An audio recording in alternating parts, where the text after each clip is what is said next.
Hey, beautiful souls. Welcome to Woo Girl Radio with me, your host, Lionheart Leo.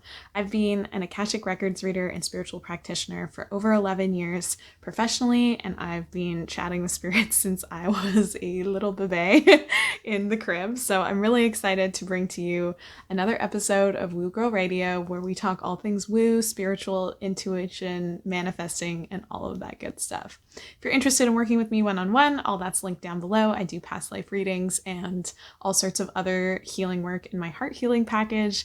And I'll also be releasing a new manifestation course soon and reopening the Akashic Mastery program soon as well. So if you're interested in working with me, if it resonates with you, I would love to work with you. If not, no worries, hang out, enjoy today's episode of Woo Girl Radio, where we talk to Mia from Lumia Botanicals. Mia's not only a good friend of mine, but she also is an Ayurvedic health counselor. She's certified in that, and she also has completed an herbal apprenticeship as well. So we talk all things plant spirit medicine, we talk all things intuition, how to connect to plant spirits and meditate with them, how you can be inspired in your day-to-day life by connecting to your spirit guides and plant spirit allies, as well as some really amazing day-to-day tips on how to use Ayurveda to help you just live a better life. Some really quick, simple, easy things that you can incorporate into your daily routine that have really helped me and really helped Mia, that is based in ancient Indian knowledge from thousands and thousands of years ago. So if you're interested in any of that, I would love to share with you Mia's wisdom today as we chat about all things woo, spiritual, and herbal wellness. Thanks for being here. Love you infinitely. Here we go, friends.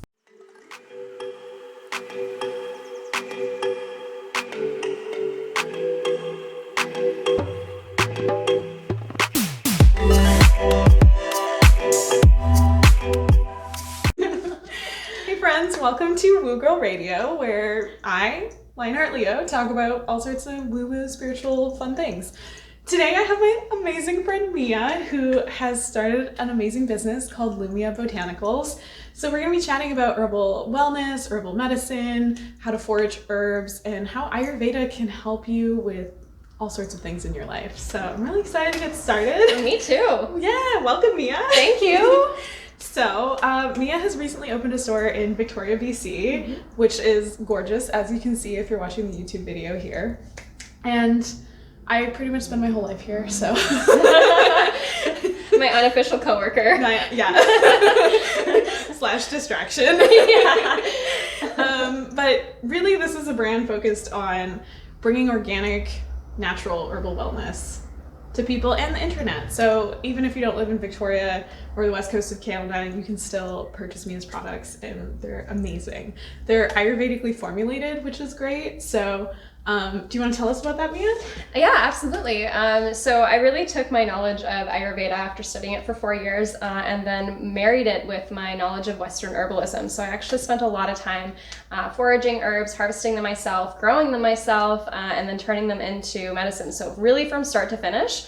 And with experiencing that and getting to know all these different herbs, I really found that as important as Ayurveda is and has all these incredible herbs, it was more important to me to use what already naturally occurs in my environment, because that is what thrives in your environment, and so that's what's going to allow you to thrive in your environment. So as incredible as all my products are, I really, really do try to source as locally as possible, and organic as well.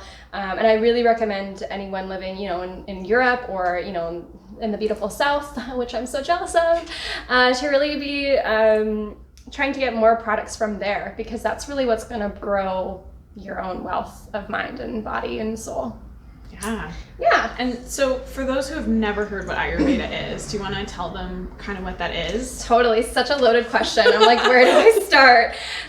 So Ayurveda really is the understanding of the governing bodies within.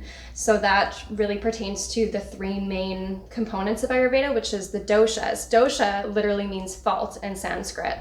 And so these doshas help to govern the body in the ways of how you interact with the world, how you interact with your own body, inside your body, and how you interact with others. And so looking at how you eat, what your environment is in, and I mean environment being like sense of smell, what you see on a daily daily basis. All those things are really considered when you're thinking about your lifestyle and your health. That's what really drew me to Ayurveda, because it's just something that's so conscious about everything, and not just, solely on, as medical, Western medical systems like to kind of focus on, is like one small problem, not looking at the root or the cause of the issue. Yeah. And I can kind of relate to that too with the work that I do, doing past life work and everything, where like getting to the root of the problem kind of just eliminates the rest of the problem. So totally. I love that we both focus in on that and really try and get things like where they start versus kind of topically treating things and hoping it doesn't come back. Yeah, absolutely. Yeah, totally. And I mean, confession time, I was a little bit skeptical when I first started seeing you for Ayurvedic health counseling. I was like, I'm going to do my friend a solid. I'm going to do this for your certification and everything. And it actually like cured my indigestion more than any spiritual work I've done on it. So, I mean, I think it just goes to show that merging spirituality and your 3D environment can really get even deeper, especially when we're talking about physical ailments too, right? Because your body is such a 3D physical object. Absolutely. Or vessel, I guess. Object probably isn't the best word. Instrument, yes. Instrument, yeah. But it's like, I think that once we kind of focus in merging that spirituality with the physical herbs and the topical things that we put on our body, how we treat our body, getting grounded and focused in our body through practices like yoga or stretching or dance, I think you can have such a spiritual experience while in the 3D as well. Absolutely. And I think it's really interesting too that there are some movements going towards that kind of thinking in the Western medical system, because even now they're finding out that your gut health is actually directly joined to your brain. And anything that you eat that contains bacteria, like your favorite yogurt, is actually, the bacteria is communicating with the bacteria in your gut and actually teaching your gut how to better absorb, break down, and use other nutrients and foods, and then letting your brain know, oh, this is the mood that I want to be in because of what you fed me, and these are the emotions that are coming up, and this is the inflammation or the soothing, depending on what you're eating.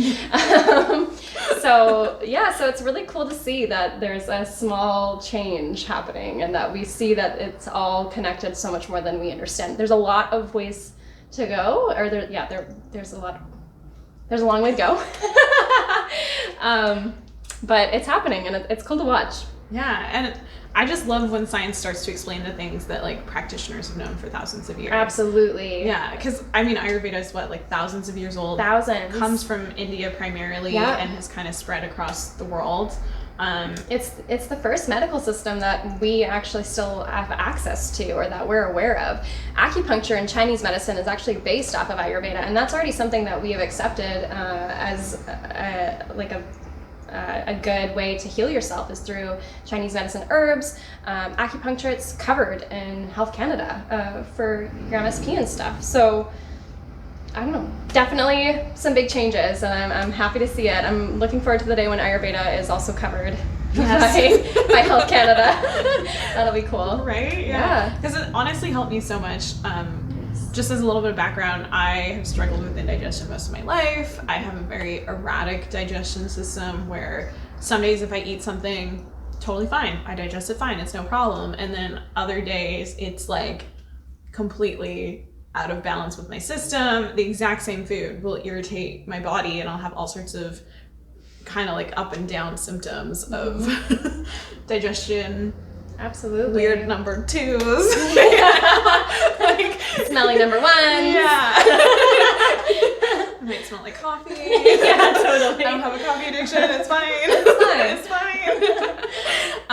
But like I said, I was skeptical when I went to see you. I didn't think it wasn't going to work. I just didn't realize it was going to work as well as it did to pretty much completely cure me. And I mean, I've definitely fallen off the wagon because routine is not one of my strong suits. But when I'm doing all of the Ayurvedic health recommendations that Mia gave me, my body's fine. It digests everything with ease, and it's almost too good to be true. Yay! But it is true. It's so magical. It's so magical. But it really just comes down to science. Right? Cool. I think sometimes as practitioners, we might learn something. Like, I've been doing spiritual work for over 11 years, and, you know, I do really believe that spiritual work can shift the 3D reality either mentally and emotionally or physically, because they're all so connected and we're all so connected. But when that's not working for us, when I'm not removing my own blocks with my own practice, it's just so nice to be able to have a friend and a peer and another practitioner that I can lean on and open my mind and my eyes to something that I probably would have not never, but, you know, it would have taken me a lot more time to be exposed to it. And it's just amazing that, you know, it's such an ancient practice and it still has such real world, modern day applications. Absolutely. And I'm just like, I'm floored. It's so cool. Yeah, totally. And something key you said that during that was that, you know, sometimes you eat something and your body's totally fine, and then another time it's not. And that really comes back to the doshas. And again, those are faults, right? So I don't think I went into that enough, but it's Vata, Pitta, Kapha are the main doshas. Vata being air and ether, Pitta being fire and water, and and Kapha being earth and water. So already you can kind of get an idea of, you know, Vata is going to be very airy, air and ether. It's going to be moving a lot, circulating everything in the body. Also kind of encouraging thoughts of anxiety or fear, because there is that emptiness and that vastness, and they feel they need to fill that. And then you can move into Pitta, and it becomes a little more passionate. The fire, obviously, maybe a little more angry. That's my passionate girl here. And also Kapha as well, obviously being earth and water. It's really grounded. It's a little more cool, calm, collected, but they also have an inability to let go, kind of like mud. You know, they kind of grab and it's hard to release. So they all have their incredible capabilities, but they also have their downfalls. And that's why it's so important to realize that you have all three of these doshas within you. It's just about maintaining a balance within them. And again, I'm going to say this again, dosha literally means fault. So this is meant to go out of balance. These are meant to force you to take a look at your life, take a look at what you're doing and how you're treating yourself, and say, is this working for me right now? Because not only do you have the doshas within, but you're looking at the time of day, the time of year, the time that you are alive in your lifetime, like where you are at in your lifetime. So, you know, there's so many things at play. So something that maybe you ate as a child that really worked for you is no longer serving your greatest purpose. So when you go to eat raw vegetables when you're in your 80s, like, well, one thing, you might not be able to chew as well. Your digestion's not as strong, so it's not going to be able to pass through you as easily, and you're not going to get all the benefits. That's why they often, naturally, we feed older people purees and foods that are already broken down. And that's already been known to Ayurveda for thousands of years, and it just naturally came back into modern day. So much is already in Western medicine that we're already using from Ayurveda, but we just haven't pieced that together to be like, oh, we already knew that. We just forgot. So, for those of you just listening on the podcast, can't see me, I have a bit of a rounder face, but I have a bit of, I guess, heart shape almost, chin, like. You also have a butt chin, so it's a little more pronounced, right? So that's actually a pitta, because you have a little bit more of definition in the chin. And again, like pitta being that fire and that water, it's got a sharpness to it. It's got a little bit more of a directness. And so a butt chin, a beautiful butt chin, by the way. My whole dad's side of the family has the butt chin. Adorable. Yeah. So it's pretty cool. So like looking at me, a lot of people have told me I'm kapha. But when you did my full assessment, so things like taking my pulse, looking at my tongue, I definitely have some scallops on my tongue, which we can get into. Scallops are little indentations, in case you don't know, on the tongue. It represents malabsorption, so basically not being able to absorb nutrients as well as you could. Goes along with the indigestion. So we did like a whole assessment, taking my pulse. You had a chat with me, you took some photos. Yeah. I filled out a whole questionnaire. We also looked at your past and how and your temperament on a daily life. Your moods generally. And I mean, looking at also like your bodily functions. So how much you sweat, how often, do you poop? What does it look like? All those things, which I mean are disgusting to some people, but I find it fascinating. Like, it's natural. Everybody poops, right? Everybody poops. And I remember even before I was into Ayurveda, like super into Ayurveda, I've actually known about it since I was 12, but people used to cough into like napkins, and I would be like, can I see the color? Like I just like was so interested in knowing like why is it different in everybody, and you know what's coming up for them, and so from such a young age I just had such a weird interest in people's illnesses, probably because of my own. I didn't understand my own, and now I have so much compassion for myself and able to just heal myself in different ways. So yeah, thankful. So looking at me, I look very kapha, Yes. but after doing the whole assessment, you decided or ruled that I was mostly pitta with close second of kapha, like a few points off kind of a thing. Very, very close. But it's interesting because whenever I'd go to an Ayurvedic spa, they'd always treat me like I was a kapha, right? They'd look at my features, they'd be like round face, a little bit curvier, you know, kapha. And I do possess a lot of kapha traits. You do. But I would say that once I learned more about pitta definitely resonates with me more. I Absolutely. have a lot of fire in my astrology chart. I'm a very fiery person. Yeah, absolutely. And I think that like fiery, enjoys logic, sweaty. Totally. All of that resonates a lot more. Like in an argument, I'm like, show me the receipts. Show me the receipts. I need some facts. Some facts, like facts. I think that's why I like to balance science with spirituality as well, is because I don't want to just blindly believe whatever's being told to me. I'm like, I need to have some kind of logical system. So if something doesn't logically make sense to me, I don't believe it. And I feel like that's a very pitta quality as well. Absolutely. Whereas the lovely Mia, if you're listening, is a lot more petite, and you're mostly vata, right? I'm mostly vata, yes, absolutely. I found out I have a little more kapha in me than I once had decided for myself, but yes, very petite. I have, really small joints and wrists, and then I have these huge hands, which is hilarious. And that abnormality, or that beautiful abnormality of, that uniqueness is actually vata, because there's that variability. So that indicates that as well. And then you can also have, when you're looking at yourself or you're trying to decipher this, I always recommend to see a practitioner, because it removes the bias, and they know to look for things. Because sometimes people have a pitta nose, they think, but it's actually a cross between vata and kapha. So always worth going to see your local practitioner. Yeah.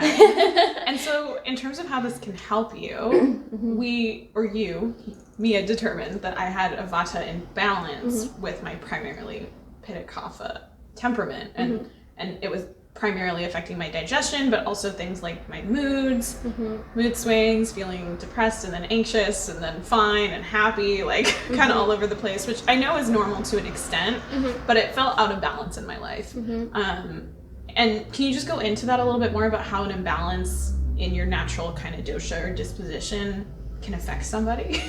Absolutely. So, I mean, when you're looking at specifically for you, you said it in what you just said with all these different variabilities in your mood and how often it was changing and how you felt just out of balance and you couldn't kind of keep to one routine, really indicates a vata, because there is that variability, there's that movement, there's an inability to tame it or contain. And that's where kapha comes in, to really contain. If you think about, just as the body, kapha is basically the mucous membranes that contain everything and hold everything in, like literally the water in your body that holds all the organs together.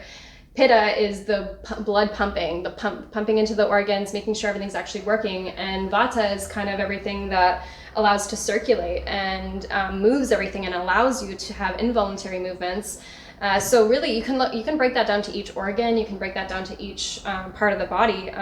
So if I was having digestion issues and I have a vata imbalance, that would mean what? Gassy, variable poops. Totally.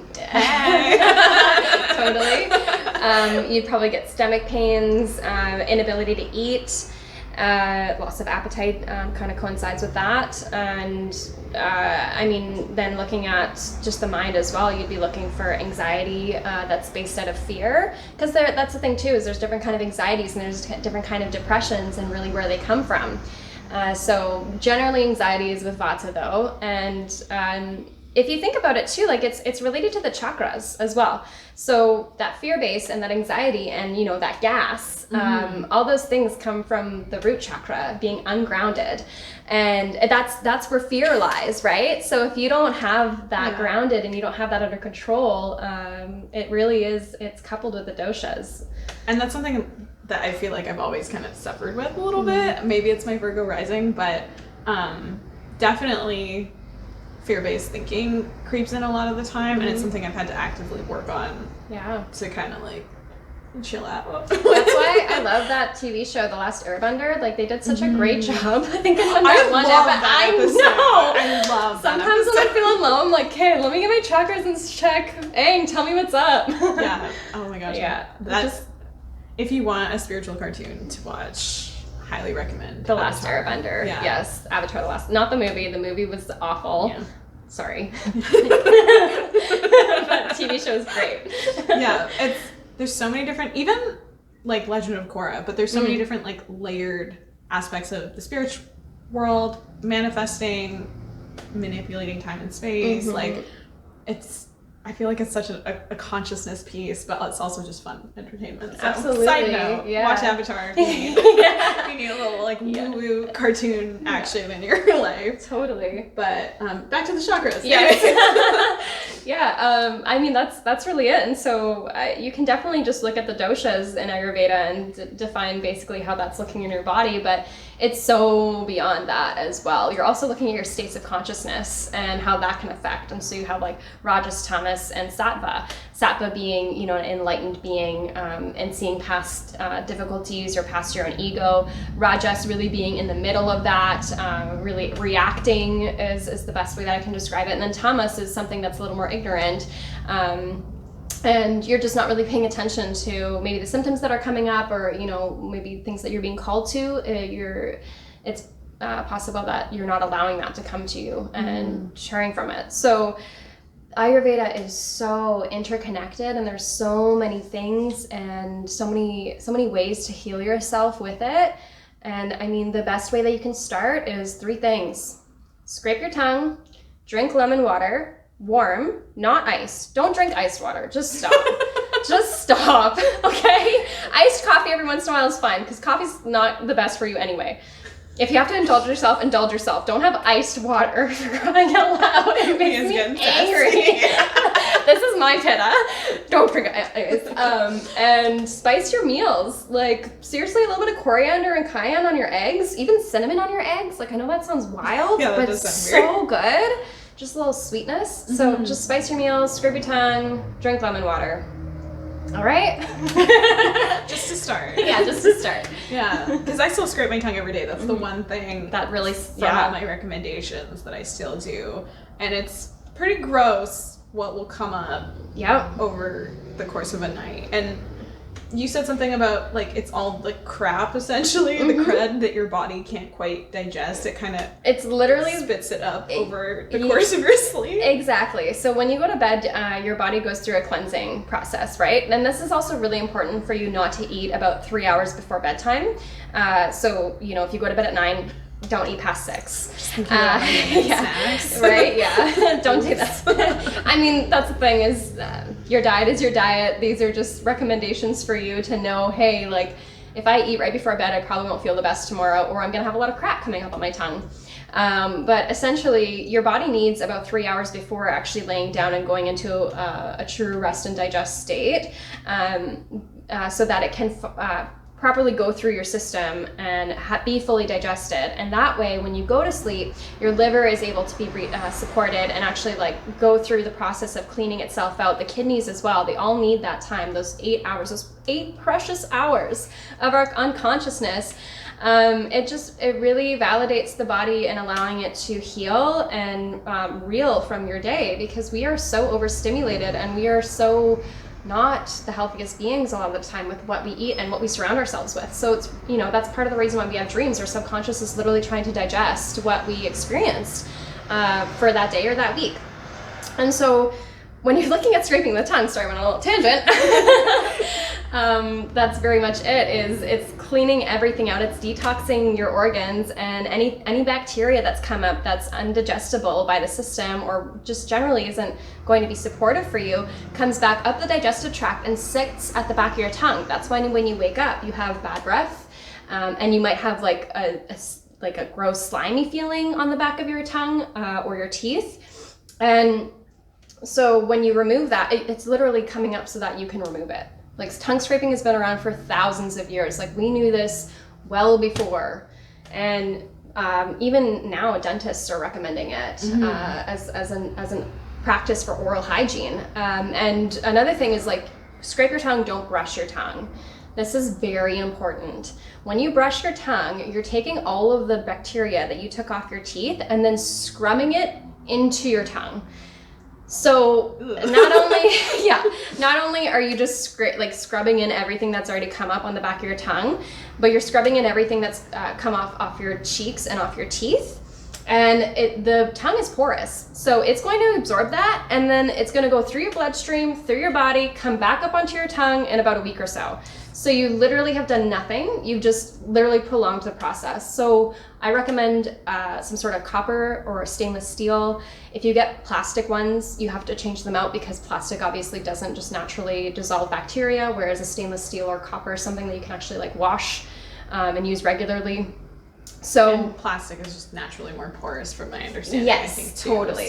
So it just grabs to bacteria. Yeah, and I think I found mine at like my local health food store. Yeah. So I'm sure you could find it online somewhere. Yeah. Or a natural wellness store close to you. Yeah, absolutely. And I know if you want to kiss someone in the morning too, it's like a nice little practice. Yeah, and not to embarrass my partner, I mean, we've been together for almost 5 years now, but when we first started dating, he definitely wasn't scraping his tongue, and I could tell, and I really encouraged him to do so, and I was like, I really don't like, waking up next to you in the morning and giving you a kiss because it's nasty. And then about like a couple months of him regularly scraping his tongue, like it's all the bad breath is gone. Now he's like, I don't want to kiss you, your breath is stinky. So it's like I know, and I scrape my tongue, but we're not perfect. It's probably the coffee. Definitely would recommend that. Mm-hmm. So if you're interested in getting into an Ayurvedic practice or just incorporating this into more of a holistic routine you have, scrape your tongue with something metal. Yep. Not just something metal, a tongue scraper. A tongue scraper, preferably. Yeah. I had a friend use random shard of metal. No. I had a friend use a bobby pin for a little while because I recommended her to do it, and I was like,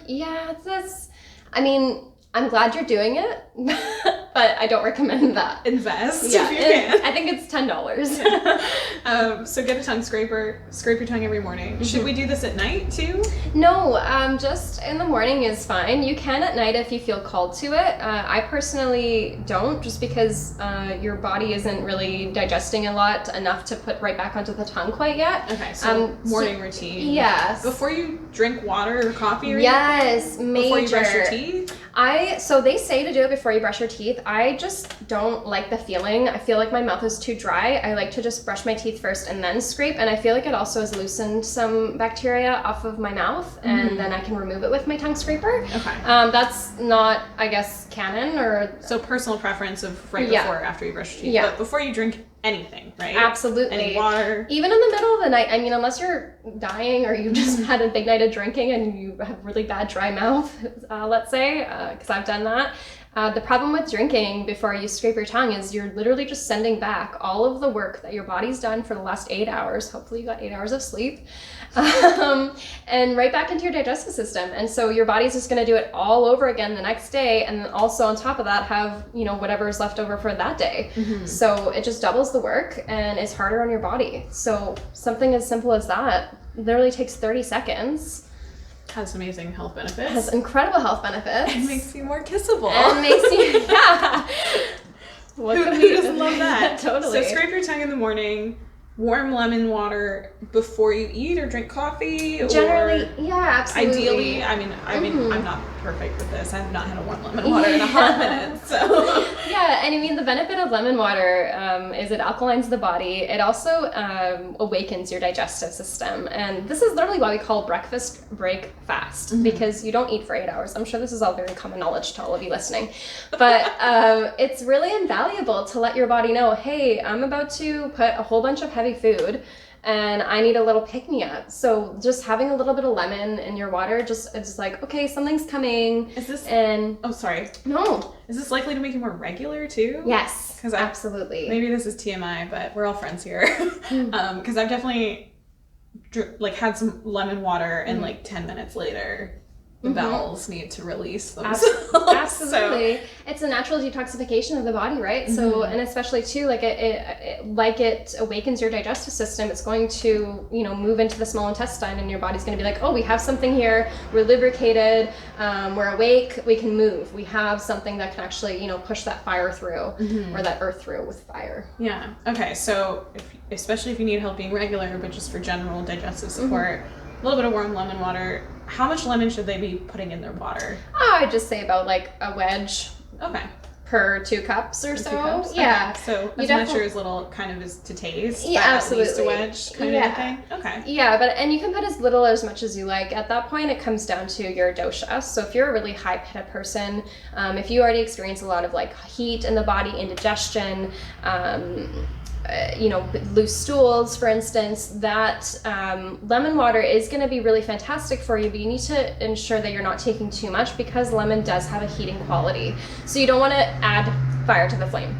But it is still really supportive. So just thinking about that, if you're already experiencing a lot of heat in the body, while you think it would be cooling, it actually has a heating action once you start digesting. And so maybe don't drink lemon water all throughout the day, or drink lemon water every other day, depending on the severity. You won't die from drinking lemon water, even if you were a highly pitta person. Or unless you're allergic. Yeah, just kind of, more so a balance, and just looking at what feels good for you. And that's really the beauty of Ayurveda. It's meeting you where you're at and finding out, hey, does this feel good to me? Is this something that I want to continue doing? And not so much oh, I don't like the taste, but think about afterwards, after you eat a meal, even 10 to 15 minutes after, be like, oh, how does that ice cream feel? Generally, I feel heavy and exhausted. Yeah. And my body's working so hard to keep me warm. After a salad, I feel unsatiated and I need carbs. After a big pasta bowl full of cheese and tomatoes, I feel heavy, but I'm so happy. Okay, so very much intuitive eating is kind of what this all ties back to. Absolutely. Really listening to our bodies. Because this is something I go over with my clients as well, is really listening to your gut feeling, literally tuning into what your body's telling you. Yeah, and absolutely. When I'm not grounded or centered or in my best state of mind, I usually am not listening to my intuition, to my body, to anything. So absolutely. Great reminder. And then the third thing was spice your food, right? Spice your food, totally. And again, kind of draws back to what I said about the lemon water. It just kind of lets your body know, hey, something's coming, except it's already in your system. But essentially, too, spices, for the most part, really help to break down the food for you. And just spice it up so that, a lot of them have moving actions in the body and scraping actions. So it's actually, kind of pulling everything out of your guts. I feel like that's so visual to me right now. And just allowing for natural movement and nothing to kind of get stuck or stagnant is really... And so you suggested coriander with cumin or paprika. Is there a top 5 spices that you would recommend? Yes. Most doshas would be good with, or all doshas would be good with? Yes. Coriander, cumin, and fennel are all incredible. There's actually a tea known as CCFT, and this is kind of a digestive heal-all for all doshas. So incredible tea. If you can kind of find that on your own or make it for yourself, it's really, really nice. And ginger is fantastic. It's obviously a little heating, but it does have a cooling action in some way as well, because it heats up the body so much, it allows you to release that heat. It's not something that I would regularly recommend for pitta, but something that pitta can definitely take. And then turmeric is turmeric. It's literally a heal-all, and again, has a heating action on the body, but it doesn't heat it up so much. and allows it to cool down as well. And I've heard with turmeric you have to put black pepper with it for it to fully activate. You don't have to, but it definitely helps. Okay. And that's, again, putting one spice on your meal is definitely going to help, but when you put a few together, it just amplifies the action that you really want from it. So with, cumin, coriander, and fennel, those are really digestive aid herbs, and they help with dispelling gas. It's called carminative, and they also help with digestive flow in general. So by, coupling those together, you're really amplifying the result that you want. Whereas with turmeric and black pepper, those would be heating, right? Mm-hmm. So you're really amplifying that heat and that movement, and also they're great anti-inflammatories. So kind of looking at it that way. Yeah, okay, sweet. So 3 basic tips: spice your food, scrape your tongue, drink your lemon water in the mornings, and it should help you live a better 3-dimensional life. Totally. Because even though we're all woo-woo spiritual beings, I think we gotta take care of the temple. Absolutely. Absolutely. I love where you put that. I gotta take care of the temple. Yeah. Our meat suit, as I like to call it. So say that. My meat sack. Yeah. So fun. What are you? Yeah. So, and that's definitely something that I struggle with. I had an acting coach years ago tell me that I wasn't in my body enough, and she suggested I do like yoga or dance or something because I just didn't seem fully connected to my body. So that's interesting. Yeah, I think it's the trauma. Definitely I've gone on a healing journey since that moment, and I think I'm a little bit more connected, but it's still something that I could probably work on. So it's definitely hard for me to like prioritize my body a lot of the time. Like I would rather go and just vibe in the Akashic Records than like, I don't know, like do a yoga routine, even though that's probably going to be really good for me. So it would, a great reminder to just prioritize physical health as well as your spiritual health and mental health. And when you think about it too, like I think something that gets lost on people a lot is, when I go to work out or when I do yoga, it's for like my physical health and getting stronger and making my body stronger. But I actually learned this from my chiropractor, and I feel like I already innately knew this, but for him to say it to me just so plainly was interesting. And he mentioned, when you do yoga or when you do any kind of workout, you're actually allowing your nervous system to connect with your musculoskeletal system.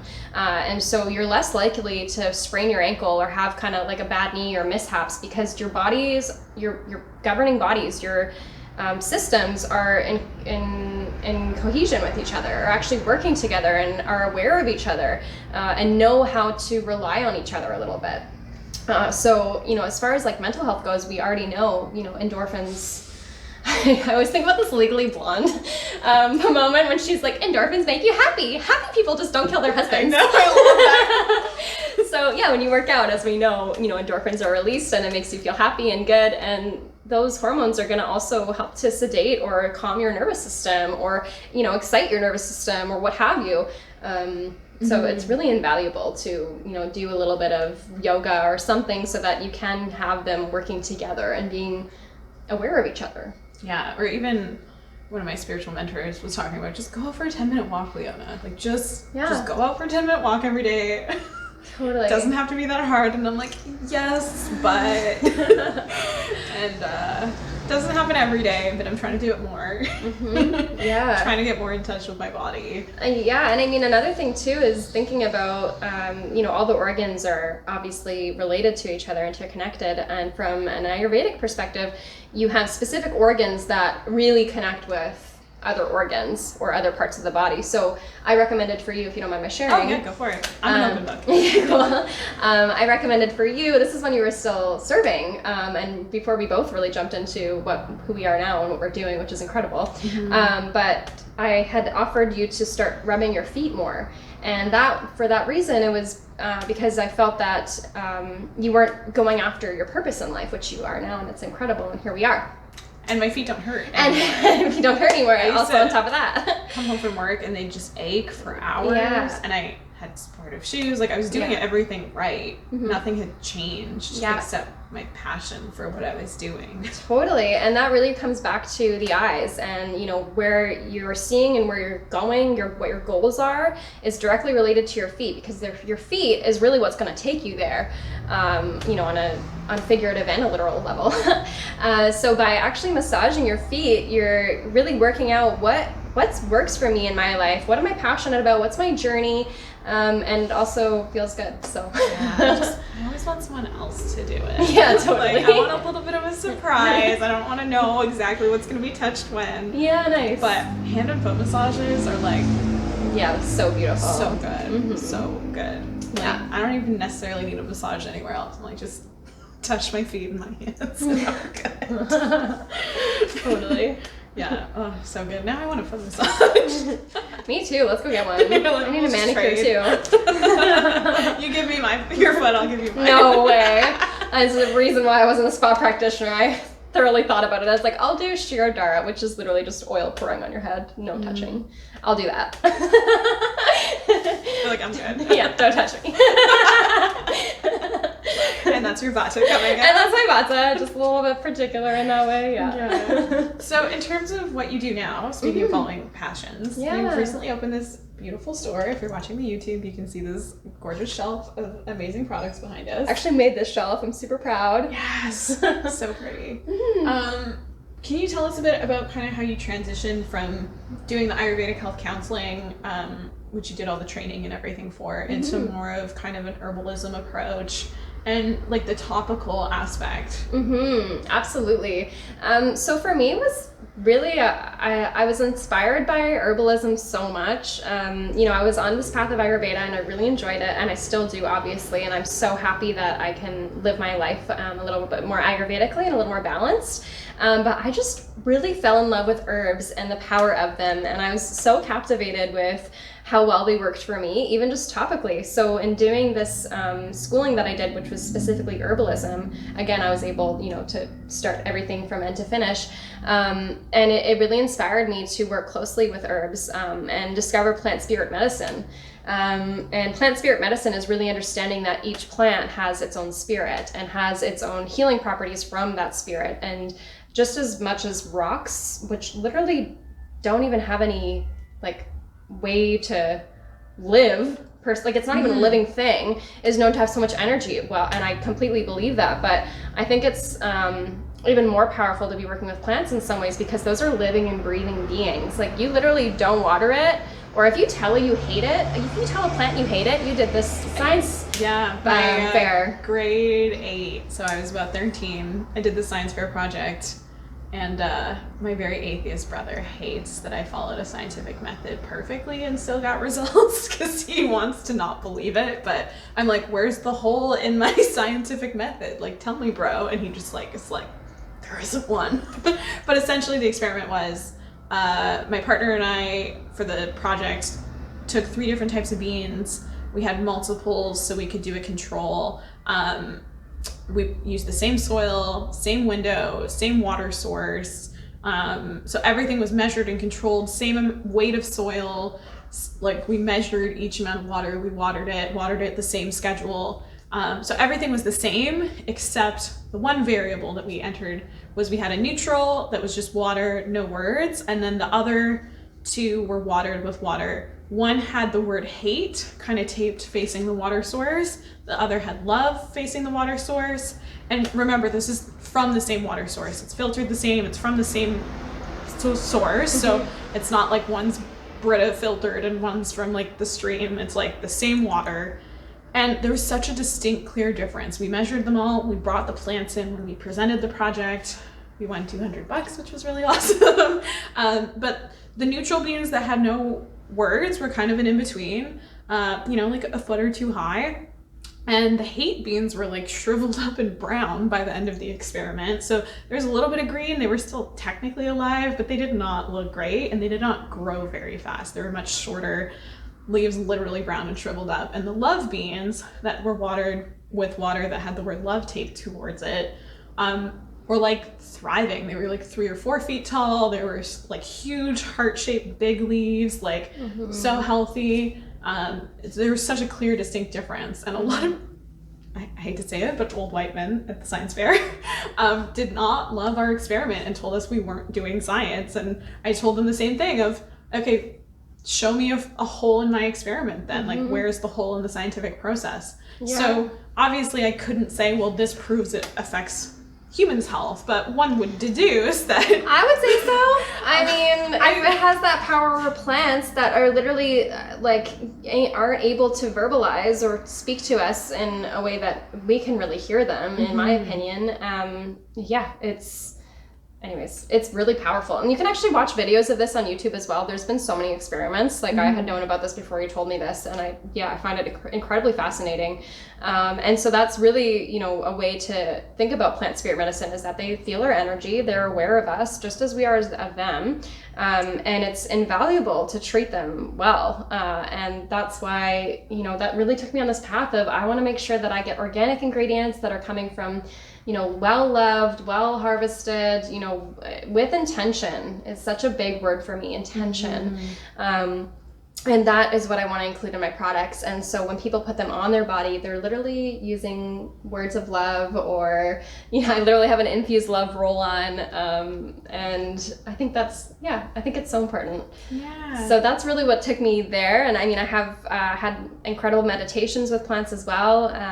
Obviously not talking to them. I mean, yes, talking to them, but not expecting a response, but just allowing their energy to flow through me and find out what lessons they have for me just by sitting with them and observing them, drawing them. I've been inspired to write poems, and it offers so much healing just to sit next to plants sometimes. It's incredible. So to take that and to actually put it on your body and offer something to people that, really helps them to live a more intentional lifestyle is really what I wanted to do, because I felt there was already a lot of digestibles, there's already a lot of tinctures, there's already a lot of teas, but I was like, what about the body? We so willingly, take nail polish remover and just like put that on our scalp when we're trying to get rid of, have you never heard of that? Do people do that? Yeah, so that when just you screams like cancer to me. But you put it on your fingers. What's the difference? I try not to, honestly. Yeah. Like, I'm not like typically feminine, if that makes sense. I rarely have my nails done. Yeah. I just don't like Same. the upkeep, because I don't have a long attention span. It's a lot of high maintenance. But also, just the chemicals and the UV. And, So like, and backing up here too, like, so where I was coming with that is like, you literally dye your hair, right? People dye their hair, which is just wild to me that we're still doing that. I didn't do so. Well, I think there's like definitely better brands out there where it just like tints your hair, and I'm okay with that. But when some people box dye their hair, they'll use nail polish remover along the hairline to remove some of the color where they might have gotten it on their face. I just do coconut oil before beautiful I put it on, and there you go. It makes a barrier so it doesn't stain your skin. That's already so much better. Do coconut oil, friends. But that's what I was encouraged to do as a kid, and all these chemicals and stuff were so normal to just put on my skin on a regular basis. And I was just sick of not being able to read a label. Like, what is this? What are we, what are we using? I don't understand. And it's really, there's so many dangerous chemicals in almost every product these days. But I think also it's important to point out that just because you can't pronounce something on a label doesn't mean it's bad. Absolutely. Because, I mean, even like to take your products, like it does have just like olive, but like Olea Europa, like I'm like, I don't know what that means. That's olive. Until I say olive, right? So it's like, don't necessarily think that because you don't know what an ingredient is right away, it's bad for you, because that's literally just olive oil. Yeah. I mean, if you literally look at the chemical makeup of an apple, you won't know any of the words. And generally, it's all really healthy for you unless there's pesticides found in the... Or like bananas have some radioactive qualities to them just naturally, but it's not at a high enough dosage that it hurts you, yeah, right? And the thing is, too, is what people have to understand is like natural doesn't always mean healthy too, right? Like that's really important. Like you can have a banana and it be really healthy, but if you have 9 bananas, you can die of a potassium overdose. Or 9 bananas? Yeah, I think it's like 9 bananas, depending on obviously like everything. Depending on who you are and your meat suit. So it's all about balance, obviously. Exactly. But you also always tell me like don't ingest essential oils, right? Yes. Like I used to take oil of oregano pills when I was getting sick. Right. And you were like, stop doing that. I think it's It can be incredible and very healing if you are being guided by an aromatherapist and they really know what they're doing. As far as like really big companies, I'm not going to name any, that have become these essential oil meccas. They're sending out menus or directions with putting a lemon essential oil in your water. Like just put a lemon First off, why literally the lemon is cheaper and you get more and it tastes better. Like just putting that out there. But the problem with essential oils is that they're coming from such a concentrated form, and they're really more their constituents are a lot more chemical based, and they're still natural, but it's so harsh on your system because you don't have all these fibers and all these, all the water content to dilute it. So your body can be like, oh, this is water. I can break this down. This feels good to me. It's basically like a really, really harsh chemical in some ways. I don't love the word chemical, but. So it's more like the dilution rate, how your body responds. Mm-hmm. So it's almost like drinking a glass of wine versus drinking like isopropyl alcohol. Yes. Kind of a thing. Yes, so totally. So, and I mean, that's the thing too, is you can say like, oh, then I'll just put lemon essential oil in my water. Yes, I mean, you could, but you do run the risk of it, causing a lot of abrasions inside the body and inflammation because it's just so harsh. Like you said, with isopropyl alcohol, it's really harsh. And even if you tried to put like essential oil in the skin, keep putting it on for a couple days, and you'll notice that if it's not diluted, you will have abrasions and a little bit of a rash because it's so concentrated. And it's also unnecessary. Like we have lemons, we can put that in our water. As far as like rose hydrosols and rose essential oils go, they obviously are very different. But I try to use rose hydrosol a lot more because it's a little bit more sustainable and you're getting a lot more. Essential oils in themselves are really not that sustainable. Yeah. So while I use them, I try to use them with care, and I try to, not use, that's definitely not the goal in my products. It's just something to help to, again, kind of boost whatever other mood uplifting or what have you that I really want to keep encouraging in my product. And so for rose petals, as simple as 240,000 petals is required to make 5 milliliters of essential oil. 240,000 petals. So that means like fields of rose for 5 milliliters. And that's why when you go to buy 100 mils of rose water, it's like $5,000 or something astronomical. And then we're also clear cutting forests to have, this rose essential oil.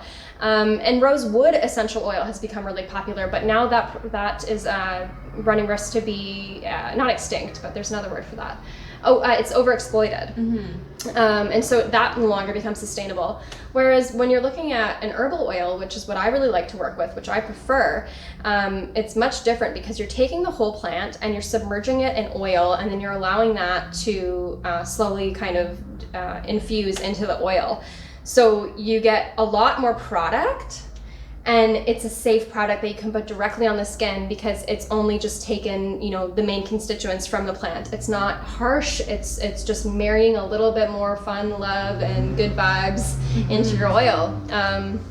So that's why I'm really passionate about herbal oils versus essential oils. Essential oils have their purpose. They are fantastic. I do use them, but I just ensure they're organic and well harvested with intention. Yeah, ethical as much as you can. Yes. Yeah. And just not ingesting them. Yeah. Absolutely. Unless you have a really well-certified practitioner guiding you. Yes. And I mean, as an Ayurvedic practitioner who studied for 4 years and also took an herbalism course for 9 months, I don't feel comfortable to ever take essential oils myself in my body, nor tell anybody else to. So really think about who you're going to and asking. And because it's become so mainstream to use it, doesn't mean it's actually beneficial. Kind of like the baby food diet.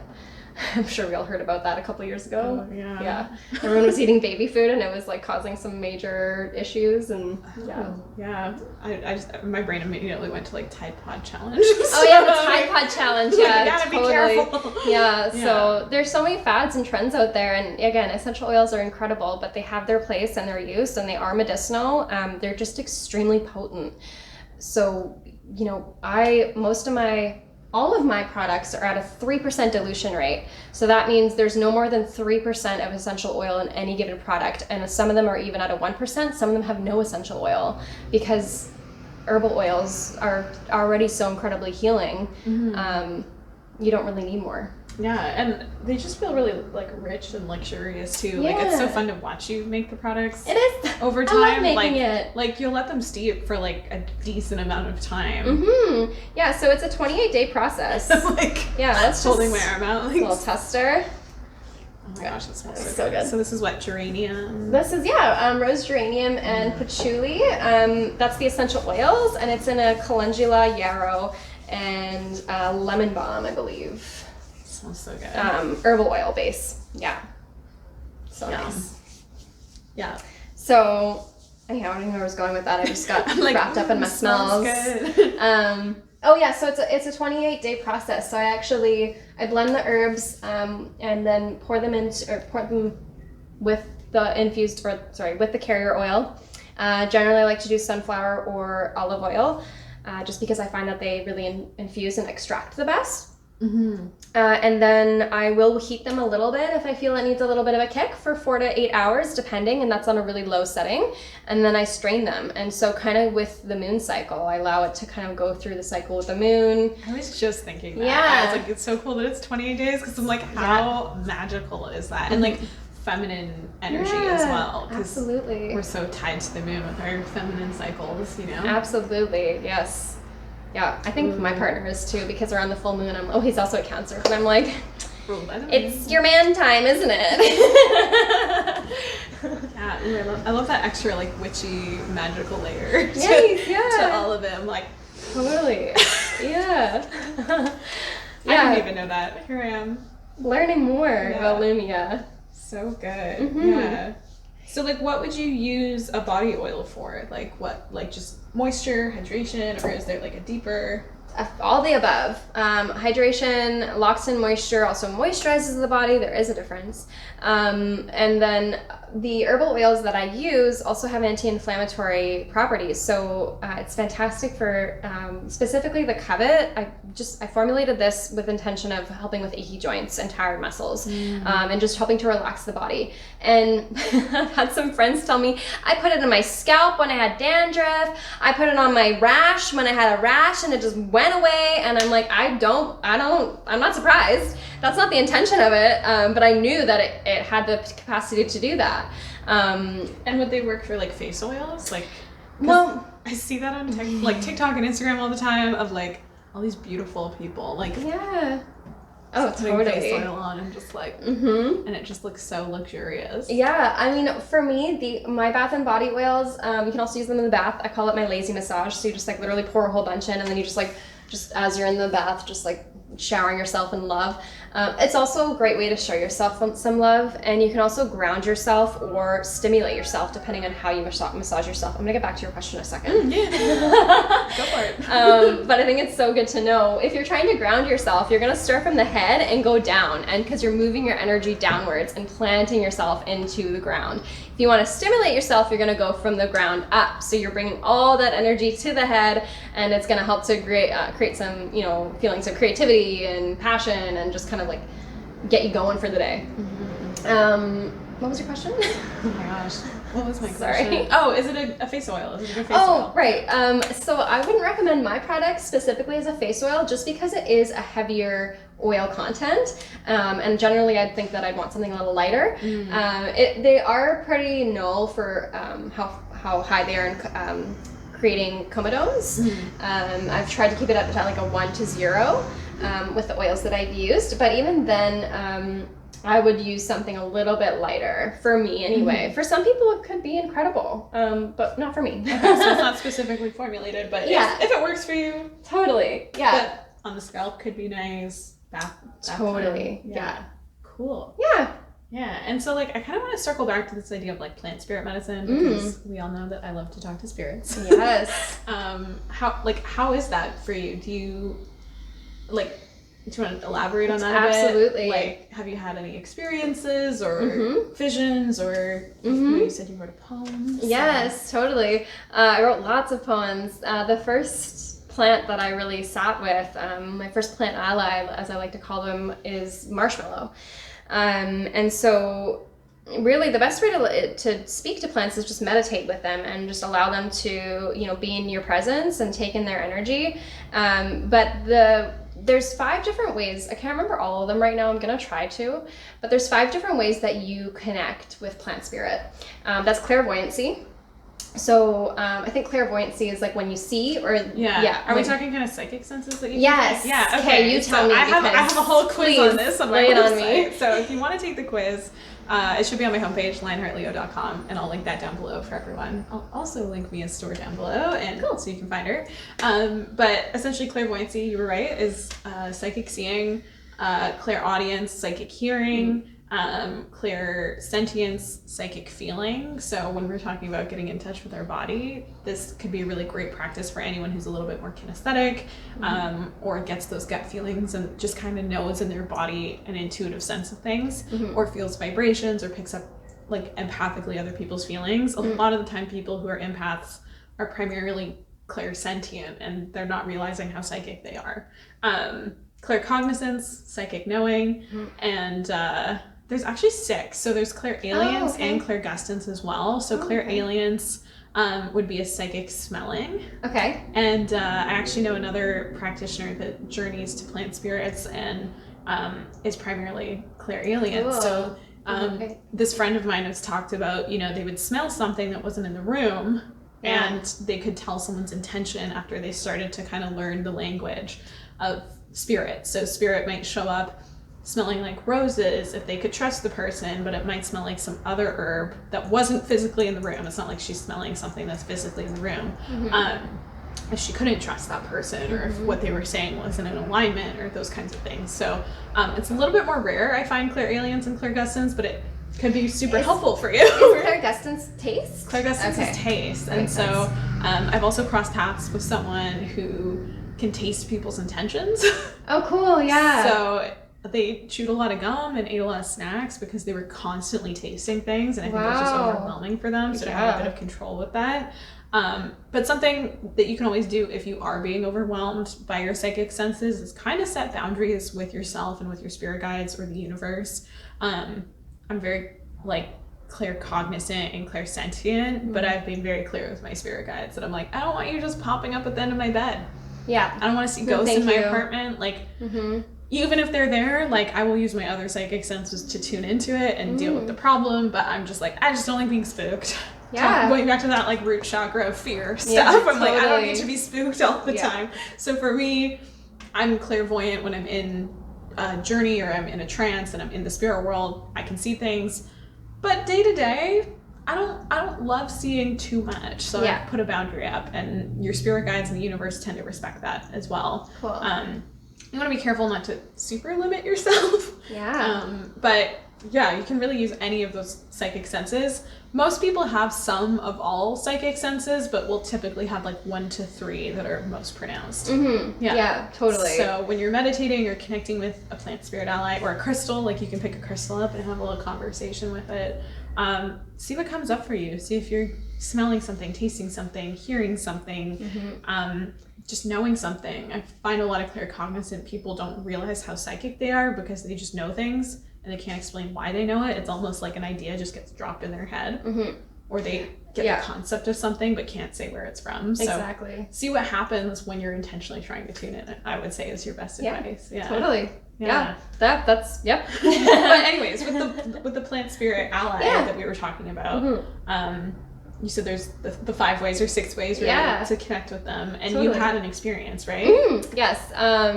So I identify mostly as clairvoyant and claircognizant, as you had mentioned. Those are the only 2 that I actually know, because that's the ones that I really resonate with. Like, I don't need to know the rest. I'm like, those are good. And it's interesting that you say kind of like just drops like an idea in your head. I always call these like theories. I'm like, I have a theory, it's this. Because I'm also quite, I am a very Vata person, but I also have like a lot of Pitta to back me. So probably why we get on. Yeah, totally. A very logical mind, and very airy as well. But anyhow, so with Marshmallow, I was really just able to look at her and take in her structure and how she was growing, and in what ways, and also just touching was really helpful in understanding what her message is in this world, what she's trying to get across, what lesson she has for me specifically. And if you've ever seen marshmallow, it's this incredibly beautiful plant. She grows so tall, but she's really lanky. And she's kind of abnormal in that sense, because then she has these beautiful pink flowers that bud at the top, and she's got huge, like, kitten soft ears, like literally feels like you're petting a brand new kitten on the leaves. It's crazy. So she had all these incredible complexities to her, this softness, but also this lankiness, but also this strength from just being able to, like, shoot up. And kind of having that softness and on the outside, but then also being extremely mucilaginous in its root. And so anyways, so many beautiful things with marshmallow. But the biggest things for me was that she really had this a mother connection to me, and really allowing me to step into my divine feminine, allowing myself to be okay with the fact that I'm tiny and that I can still be powerful in that. And my femininity is something that empowers me and not something that I should shy away from. So that was really my lesson with her. And I mean, when I would see things, it was very much like she was, like, the plant was literally holding me and, like, telling me it was all good, and, like, that I was doing well. And it just felt very, very motherly. And in that, I just knew. Which is interesting you say that, because a lot of the time, if someone's going through something with the plant and animal spirit world, I'll say, why don't you go talk to mother, whatever the plant or animal is. And typically, like, kind of the overarching, like, God consciousness or source consciousness of the collective of whatever plant or animal spirit that is, I often refer to as mother whatever, because it has that nurturing mother energy. Totally. So, I mean, even when you had that moth infestation, I went and talked to Mother Moth Spirit to ask for advice on how to get rid of Mia's moth situation. So it's interesting that you're talking about this maternal, like, loving. Yeah, this loving energy. Yeah, absolutely. And not being afraid of being small, and just stepping into that power of being small, you know what I mean? Because in my life, I've kind of been dubbed as, like, someone who's incapable or too fragile or too this or, too much or too little. And Marshmallow told me, it's okay. Like, you're just the way that you are, and you should be proud of it. And now I celebrate my tininess, and I try to lift the heavy things, even though I might hurt my back. I'm like, I'm going to give it a go. So that's really what I learned with marshmallow. And it's really important to know, like, it really depends on the plant that you sit with, and also where you're at with your life. Like, what do you need to learn from it? That was what I need to learn from it. Your experience with marshmallow will be very, very different from mine. You'll definitely, I mean, I would think that you would get that feminine aspect. It's a very feminine plant. It's a very Cancer style, because she actually buds in late June. Okay, which so is right when Cancer starts. Cancer season. So she, I mean, obviously as well, Cancers are generally very motherly and have that aspect to them. So when you're looking at plants and what you want to work with, think about when they're coming up. For, let's say, yarrow. Yarrow is this really cool kind of, has like a bunch of heads at the top of it, and grows kind of like in a bush together, like there's a lot of them, and it's also known as the warrior healer. And warriors generally work together, right? And there's just a lot of energy together, and this is the kind of plant that you can literally use for anything. It's in so many of my products for that reason. It's a medicine chest of its own. But that's going to have a very, very different effect and lesson for you. And so just being open-minded to when they grow, what they're growing like, what's their surrounding, what's their environment, and how is that healing you, what's this offering you. And sometimes you'll hear it in a song, sometimes you'll see it, sometimes obviously you'll smell it. So definitely don't be like, oh my gosh, I'm clairsentient. What is it to smell? Oh, clairalient. Clairalient. Yeah. It's definitely because you're smelling the flower. Maybe step away and think about if you can still smell it, or if maybe other kind of smells come up for you. Then that would be really your way to decipher if that's how you have your psychic ability. Or once you figure out what the metaphor or symbolism or medicine that plant brings to you, you might start smelling it when you need to incorporate those lessons. Yes, almost. absolutely. That could be a very clairalient way of interacting with spirit and the world and everything. Absolutely. There's been so many times when I've, even in my counseling, when I was helping other people, I called to marshmallow to bring in, that flow and that motherliness. I was like, I want to be able to convey that in some way to my clients and make them feel like they're loved and they should step into their power and, accept themselves just as they are and realize that's a power within itself. So it's so valuable to, one, get to know your plants, but two, call on them. They're there for you. And I say this all the time. I'm like, you're never bothering your spirit guides. Yeah. And so if you've made a genuine connection with the spirit of some kind of like plant spirit, if they're stepping forward to be like, hey, I got you, allow them. Through whatever sense you're getting it from. Like if you just feel really drawn to one, if you feel loved when you're around one, maybe you ask to see one in a dream, maybe you meditate with the intention of finding a plant spirit ally, maybe something comes to you or you journey. There's so many different ways of connecting with them. Sorry, we're at the storefront, so there's random bits of noise. But right downtown. Yeah, but kind of however you connect with them, like if they're stepping forward as an ally, like they want to help you. Absolutely. Yeah. Absolutely. Yeah, and just knowing that you're not a burden to ask.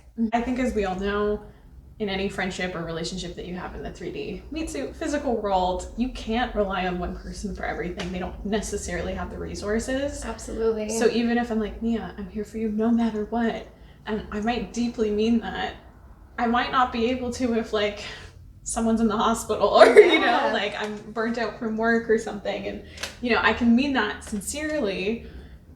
But in terms of practical application, it doesn't always work out. Whereas when we're talking to our spirit guides and spirit allies, they have like interdimensional, multifaceted understandings of things, and they can pop it in and out. So. That's what I was gonna say. Is like there's we being kind of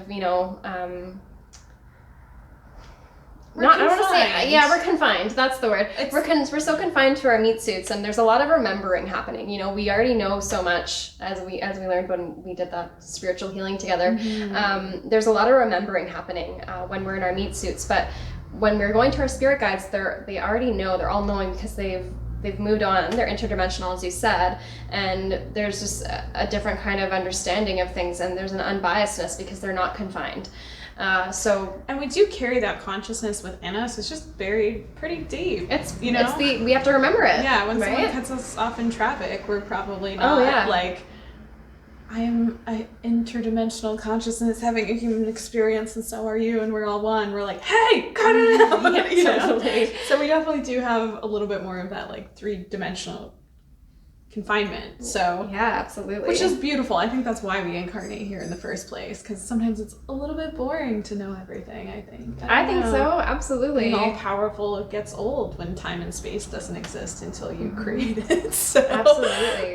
But that being said, I think a lot of us just don't feel like we can ask, and we're kind of projecting those human concepts onto our guides and our spirit allies, and really that's not the case. Absolutely. I think this is one of the pinnacles of my message in all the work that I do is like, just keep asking. Like if you don't get an answer you like, look at maybe where you're blocking the wisdom coming through, you're blocking that flow we were talking about, or maybe even just leaning into that strongest psychic sense that you might have, because if you're expecting a sign to be like a spirit guide appearing in your living room and you're afraid of seeming like, I don't even like this word, but like crazy, they probably aren't going to do that because they want to be understood. Absolutely. I think too there's like a big point of unlearning as well, right? Obviously we've been doing so much of that too in the last couple of years of breaking down what our societal beliefs are and how that's affecting so many at large. And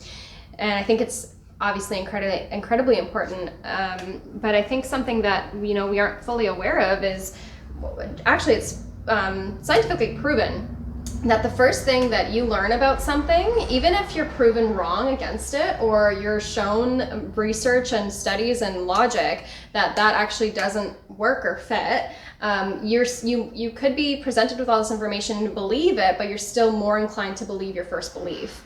And so I think that in itself is very confining and it offers very limiting beliefs. And something that I think it was Brene Brown said specifically was so good, and it's not coming to me right now, but let me, one sec. Unlearning. Right, that we build this reality based on our beliefs and our understandings of things, right? And so I think that's why we're afraid to ask our guides, because if they said something that doesn't coincide with what we internally believe, it actually makes us feel unsafe. Because our reality is now being broken down and stripped of everything that we, maybe not to that extent, but I mean, seriously, yeah, but everything that we know and understand of the world isn't right, or, you know, isn't on the nose. And that makes us extremely uncomfortable because we've lived our lives and built our lives around those beliefs. And so that's part of the reason why I'm afraid to ask my guides sometimes or look for help, because I don't want to be told I've been doing it wrong my whole life. Or even like you've gotten comfortable suffering with something. And truly healing that and truly letting it go can sometimes feel like you're losing your identity. Absolutely. Right? Like if your whole identity has been, well, I'm dealing with trauma, I'm dealing with this thing, and then you actually fully close that chapter of the aftermath of the trauma and re-traumatizing yourself. Absolutely. Now what do you do? Yeah. Right? It's like you have all this extra mental space and energy. Yeah. That's scary. That's unknown. Like Absolutely, it's terrifying. And I mean, the most common way that we do this is with drugs and alcohol. Or you just know what I mean? self-sabotage. Absolutely. And yeah, I mean, as far as like being an addict goes, you really build your life around that. You know, that's your identity now. Is I'm an addict. I'm a rehabilitating addict, and I can speak from experience. I was an addict when I was 16. 10 years ago now, and I still have that identity of me, right? That's still something that I carry, and you know, I gotta say I'm proud of it, because I've come out on the other end. I'm alive. You know, I maybe didn't make the best choices, and I maybe hurt some people around me because of those choices, but I was able to say, you know what, I'm better than this, and I leaned into my guides and asked for support where I could, and maybe, you know, my guide was my mom. That's okay. Yeah. But just recognizing that sometimes we're afraid for the wrong, generally we're afraid for the wrong reasons. Yeah. I mean, honestly, the thing that I stumble into a lot is being afraid of my own power, right? Like, what would my life actually look like if I was completely abundant, if I was in really fulfilling relationships, if I was having a fulfilling, like, if all the aspects of your life are really functioning well and empowering you. That's kind of a lot. Like, that's scary sometimes. Absolutely. Even if it's like what we say we want, it's like getting from the place of like being used to lack, being used to suffering, being used to like, I'm good but not too good so no one can criticize me, kind of a thing, right? Yeah. It's like, then what do you do? Yeah, I completely agree with you. Like, I think on some level too, like, I mean, I just finished coming out of school and then I started my business, and there's definitely an abundance and a prosperity happening in my life, which I'm so grateful for. But there is a block for me to really allow myself to have it all. And just being afraid that when I get there, what's going to happen and what do I move forward to? And also, you know, what am I expected to do with all this wealth? And, you know, is there something that I should be doing more with it? And, you know, you just got to let it come to you. But it's hard. It's hard. And I think that we want a quick fix for a lot of things. But I mean, you know, a plant doesn't grow in a day. Exactly. Your body definitely didn't grow in a day. Your body didn't grow in a day. You know, so if your spirit is slowly progressing too, I think we put a lot of pressure on ourselves to like quick fix things and you know, do things really quickly and have these amazing stories. And sometimes it's just slowly plodding along. It's like turning your headlights on and knowing that you only have to see 2 feet in front of you to drive the distance, right? Yeah, absolutely. Yeah, so That's a good way to put it. Right? But I feel like plant spirit energy can really help us with breaking down those cycles and things like that. Absolutely. Yeah. Yeah. And so even just like taking a moment to be intentional with our, you know, bath products and or how whatever. you apply them, right? Like, yes, there's so much intention that goes into this, but you know, that's why I think it's so cool too to, you know, have a body oil that you put in the bath, because now not only are you allowing yourself to just be enveloped in warm, lovely water. I'm a Cancer, so I just love water. But also, you know, having the time to be like, okay, checking in with yourself. Like, how's my body doing? Where does it hurt? Where do I have bruises? Where do I need to be more attentive to? You know, just like intuitive eating, checking in with your gut, checking in with your body. Hey, does this feel good to me? Yeah. It does. Right? I think too, like a lot of the time we're afraid to know the answers really when we like what comes up for me when I'm thinking about that is like, if I'm afraid to progress in my life, I will not take that bath. I will not get that massage. I will not call the friend that I know is going to support me. I will retract. I will eat a bunch of potato chips and watch trashy TV, not from an aligned place, because you can also watch trashy TV from an aligned place, but from a like avoidance place. Absolutely, yeah. And probably scroll on TikTok for too long to the point where my brain can't hold two thoughts, and you know. I think that's really key, like what you said with avoidance, especially. Like if most of my friends know if they are coming to me with something, I'm going to be extremely blunt. This is also my pitta. I'm going to be extremely blunt, and I'm going to tell them what they need to do to fix it. I'm not here to throw a pity party. I can be empathetic. If you're like, Mia, I just need to cry, I will let you cry. But then in about an hour, I'm going to be like, what do we do now? Right? So, because I want to fix. It's a bit of a problem, but we're here and we're fine. Well, I appreciate it. So. Yeah. Because I'm definitely one of those people that's like, oh, I don't need to look at my problems. Oh, exactly, right? I can heal another person's past life, but when it comes to my own past life work, I'm like, let me just deep clean the stove with a toothpick. Yeah. Because that's really way more important than looking at past trauma from other lifetimes. Right. Like, that's fine. Yeah. So, and I think too, like, it's, for me, it's really, I mean, I love this one quote. It's like, don't mistake me for somebody with a blocked throat chakra. I think I'm definitely not blocked. I think I might be like overexerting it, if anything. But like, so, yeah, some of my friends, one of my girlfriends specifically, had some issues in her relationship, and I knew about it, and she told me about it, but I kept asking her if she wanted to hang out and talk about it. It took her about a week and a half to finally be like, okay, I'm ready. And she came to me and she was like, okay, lay it on me. Like, she knew that I was just going to be like, this is what you need to do. This is the reality. Your relationship is over. You're not fulfilled. Whatever. And I think it's so important to have somebody in your life like that, because I really value it. But some people aren't ready to hear it. And that's the thing, is like, some people don't want to ask. Some people don't want to come to me, because I'm going to lay it out and be incredibly honest and say, from an everything's with bias, but from as unbiased as I can be, this is what I see, this is what I'm feeling, and this is what I know. Yeah. And I always joke that my spirit guides need to slap me across the face with like very blunt, direct advice, because I will talk myself out of things. So I can really appreciate that, and I think that's one of the reasons why we get on so well. But I just think it goes to show that you need to build that trust with someone to then know that you're getting that really blunt advice from like an unconditionally loving place.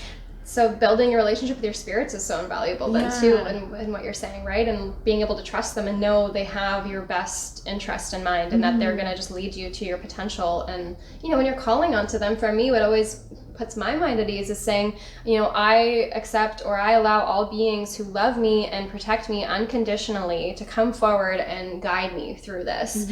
Because then I feel like I'm not just calling on to anybody who's willing, I'm calling on to people that I know I can trust. So intention is everything, right? Yeah. I'm here with you right now. But I think that just goes to show that like honesty without the empathy is kind of cruel, right? But empathy without honesty is also cruel. Doesn't really like help. It's not constructive. No. And so I think that when we're going to our spirit guides or our friends or our family or whoever for advice, like finding that balance. And I think you can have a much more authentic connection with someone if you have built the trust and that unconditional love aspect to be honest with a person, right? Absolutely. We talk about this all the time, is that like... That we unconditionally love each other? We do.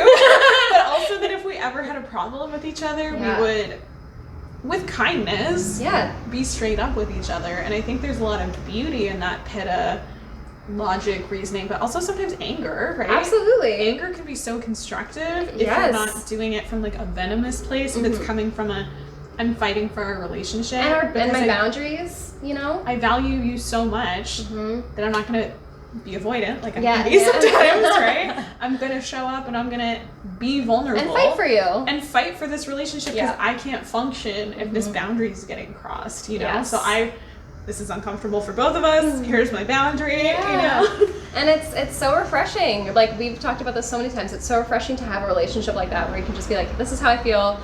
This is what's going down. Like, what can we do? How do we move forward? And it's just like, and I find that people are so willing to do that generally in their romantic relationships. but I rely on you in so many ways, or just in having these conversations that my partner's open to, but not he doesn't have all the knowledge that you do and that you and I can share together. And so it's interesting to me that people, again, like coming back way back to when we started, people put all their eggs in one basket in one person, just expect this person to be their everything and to rely on them for everything and be their conversationalist, their personal shopper, their this and that, their their homebody. It's not sustainable. I hope I'm not one person for everybody. Does that make sense? Sometimes I need to take a nap. Yeah. And turn my phone off. I don't want to be your whole world. Yeah. You live your life. I'm going to live mine, and I'm going to be the light that you return to, Yeah, it's like building each other up from a grounded place. Exactly. Yeah, an honest, grounded place, right? And, I just don't like the fluff. I'm not into fluff. Just tell me. Okay, but that being said, like, let's say that someone is a little bit more of a fluff person. I can definitely be a fluff person sometimes, right? Definitely one of my defense mechanisms is like being a little too nice and a little too understanding. We saw this when we went to the medicine horses. I was trying to be so nice to the horses that the person leading us through the medicine horse experience was like, Leona, you're not being mean. Just commit. And I was like, okay, like ponies. But like, it can be a flaw of mine. Or I don't want to say flaw. It can be a trait that I possess, and I know a lot of other people who probably listen to this, we're all trying to be unconditionally loving, and sometimes that can get out of balance to a point where we're a little too nice and maybe we're sacrificing ourselves. Does that tie into the doshas at all? Like, is there any kind of Ayurvedic tips that you could give? That's a very kapha trait, is basically people I don't want to say people pleasing because that's not quite it, but that fluff, literally, like kapha, has generally more of a curvy body, and they're a little more full, so it's very likely they're going to be a little more fluffy, and they just want to ease situations. Again, they're calm, cool, collected, and they're the supporters, right? They govern holding and containing everything, so they want to keep everyone together like glue, and so very much a kapha trait. And how you can really work with that, or try nurture to that energy, that energy, or even try to break it down a little bit so you're not compromising yourself in any way, is in eating more spicy foods, massaging your body so that it's moving upward, doing exercise to help to let go, and also beyond that is meditation, and journaling about it and saying like, okay, this didn't feel good for me, why did I allow it to happen? What is it, a safety thing? Generally it's a safety thing. If we were to have a disagreement, you would prefer to maybe fluff it because you don't want us to get into that disagreement, right? Or in any case. So it becomes I'm gonna please you and I'm gonna hurt so that we can be good, but we're not, because you're hurt and I don't know. Right? But that's just a kapha trait, is I want to support, I just want to be there for you, I want to unconditionally love you, and it can become suffocating to the other person. Where it becomes almost inauthentic, right? And then it becomes resentful on your end, which is very much a kapha trait because it's an inability to let go. So like you say that we all have all three doshas within us. We just tend to have one or two more pronounced.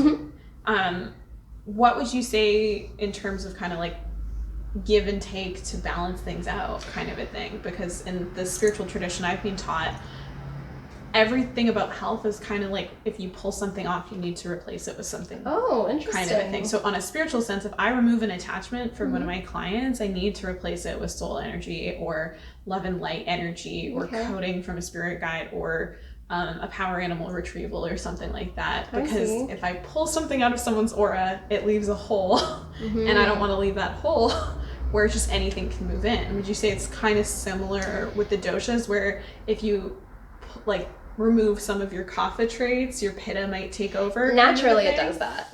Like you literally have no control over that.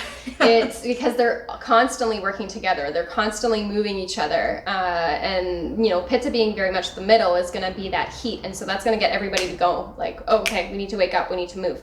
Vata is naturally always moving. So if that's pushing against kapha, for instance, and that's going to cause a rigidness, because there's that sharp energy and there's this heaviness. So it's causing a rigidness and an inability to move at this point, because that mud has now become dried up and the wind just keeps blowing on it. Right? Sorry, got a little off track there, but that's kind of how they all work together. So when you're looking at it from that aspect, if you were to remove some kapha, naturally air and ether is going to move in and take up that space, because that's what Vata does. They take up space. even though they're very small, which is interesting. Yeah. Or, you know, if it's summertime, sometimes pitta will just move in because it's summertime and it's heat, and that's what's available to you in your environment and how your body's feeling. So, you know, anger might move in, or passion. If you remove this attachment to somebody, or remove this attachment to something, passion might move in and say, well, I'm passionate about this person, so I'm able to let them go and be passionate about them and let them be who they need to be. Or, you know, allowing space for them with, you know, vata, because they're a little bit more of a distant creature, being the opposite of kapha, right? They're able to kind of just be like, I don't need you. Don't touch me. A little bit more of that energy, right? So definitely, but that just naturally occurs. So it's really cool. I never knew that, to really invite it when you're removing something spiritually. It's interesting. So, like, let's say maybe my temper is a little bit too much and I'm feeling a little out of balance because it's not just passion anymore. Maybe it's a little bit of unuseful anger, not destructive anger, but like quick to temper kind of anger. Yeah. What would you suggest for me to kind of chill out, you know? Yeah, so I mean, cooling herbs for sure would be like the easy answer. Definitely, you know, cooling yoga practices are real too, and really taking the time to go slowly in the yoga practice to invite a calming sense of self and nature of oneself. So, I mean, there's so many things that you can do to cool down pitta, but specifically you're encouraging kapha to come in, or you're encouraging vata to come in, depending on what you need. Vata is that creative energy. It's that moving force that really allows you to, you know, think up ideas, and, you know, it's a lot in your head, and creativity. And so if you're feeling a little too, like, all over the place, fluttery, that's probably vata, right? Yes, totally. The anxiety scattered. in your head. In my teaching, it would be like a very dualistic thing to be in your head. This, like, the fluttery up by your head energy is very much a 3D construct, and your intuition lies more in your heart and your solar plexus and your gut. Yeah. So to move into an intuitive place versus this like fluttery, anxious place, it's like I tell people to take a few deep breaths and imagine like light opening up from their kind of gut to their heart, and then from that place asking your heart and your gut and your even sexual organs what the answer is. Gets you out of that like kind of unbalanced, I would say, vata, or like, you know, 3D, two hemispheres of the brain, duality place into like a unity place, you know? So like if someone was having like a vata anxiety moment, would you say bringing in kapha would probably help? Yes, definitely. In that situation, if you're having anxiety, you want it to be cool, calm, and collected. You want it to bring in that groundedness. You want to bring in a heaviness so that it literally grounds you to the floor. Whereas if you were to add pitta, fire, it would probably just invoke feelings of anger because you're anxious. That's when you start angry crying because you just feel overwhelmed. So you definitely don't want to add fire to that. Generally, if you're wanting to calm down, kapha. If you're wanting to like be more passionate, have more fire in your life, even increase your libido, pitta, fire. And if you just need more creative energy and you need to feel, you know, not so stagnant, not so stuck, and just allow yourself to fully be in this world, that's really the vata energy that you're looking for. And those can even break down to the tastes. So, you know, when you're looking at sweet taste, that has that water and that earth energy. My mouth's salivating right now. So even just thinking about it, you can feel like your tongue got heavy. There's lots of water coming through, right? And that's actually a ground. That's why oftentimes, like, personally, I smoke marijuana every once in a while. It's legal in Canada. I just like to throw that out there.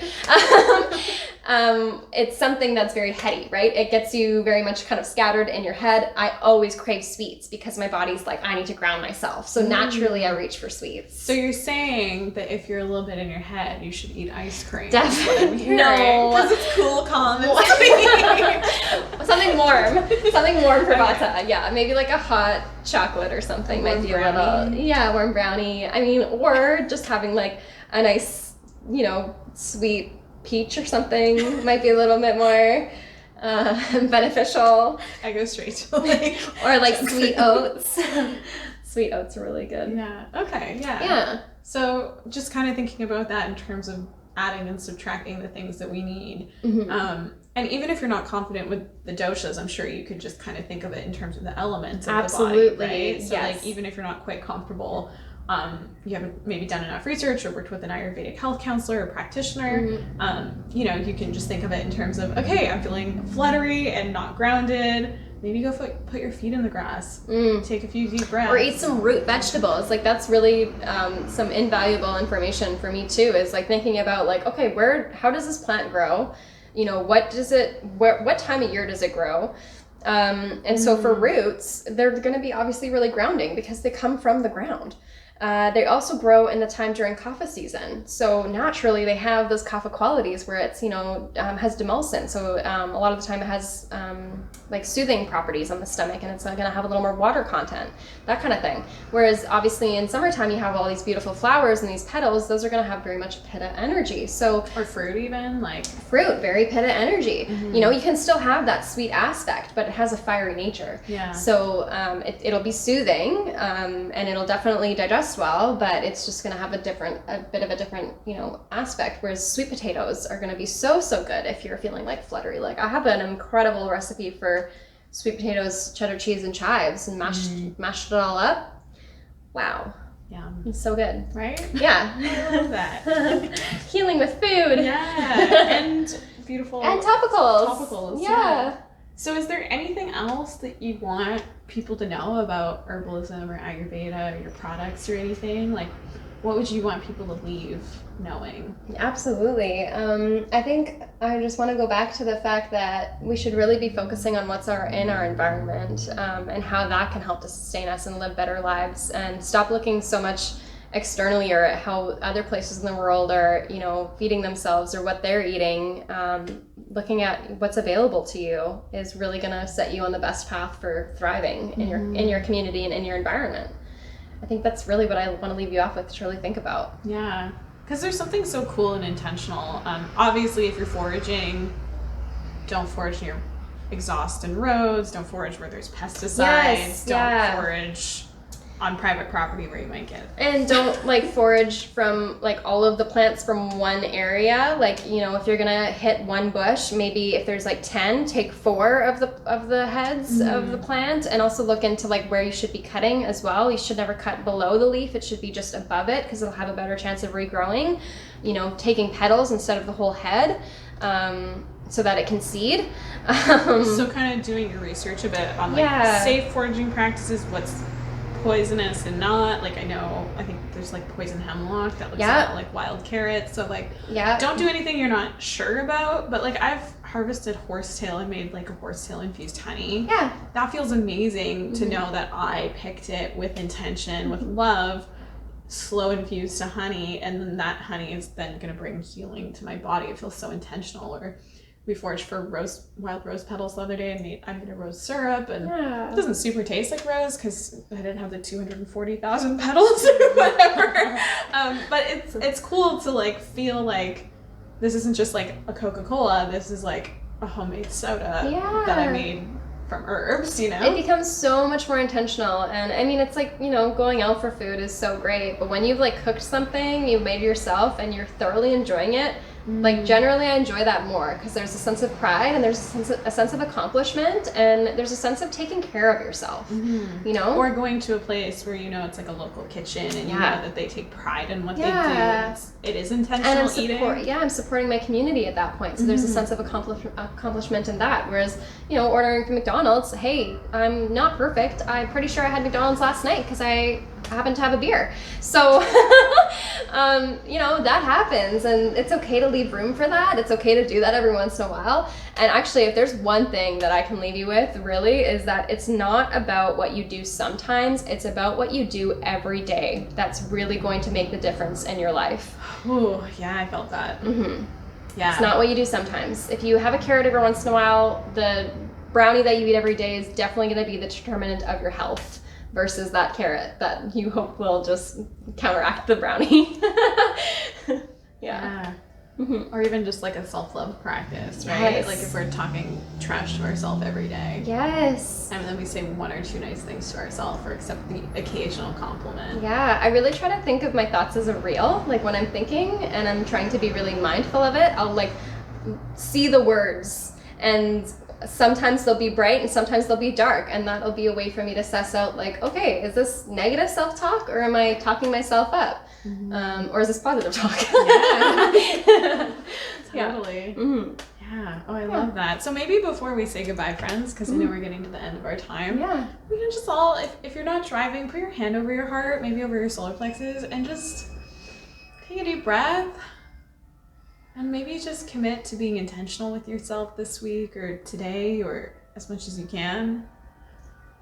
Maybe just say out loud. I love myself. It's okay to take care of myself. And I accept this and I receive it now. And then we can just take a nice deep breath out. Right? Yeah. Inhale love, exhale gratitude. Sweet. So if you want to find Mia's products, they're on lumiabotanicals.ca. .com. Yeah. lumiabotanicals.com, and you can shop, I think, everything we see on the shelf right now. We have these beautiful bath salts that are made with intention, and I think the velvet's my favorite, but like they're all really good. The roll-ons have that herb-infused oil in it, so not only are you getting that aromatherapy vibe, but you're also getting like the herbal benefits as well. Same with the oils and scrubs and everything. So yoga mat mist, so many things. And I mean, we also just released a baby line, which I'm so excited about, and there's so much more to come, so stay tuned.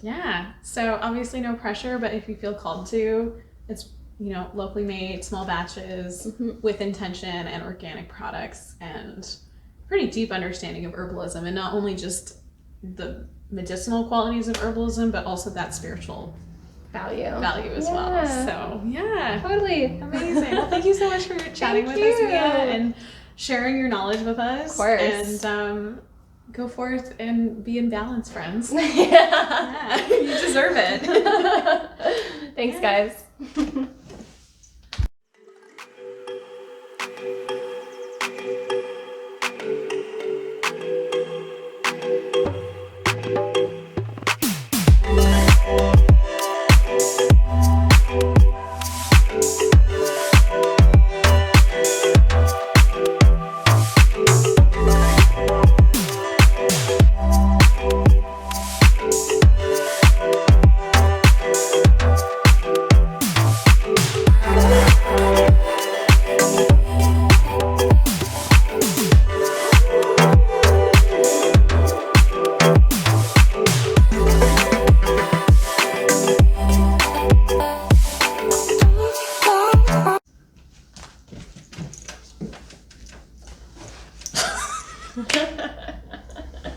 This is gonna be interesting. We're just gonna laugh.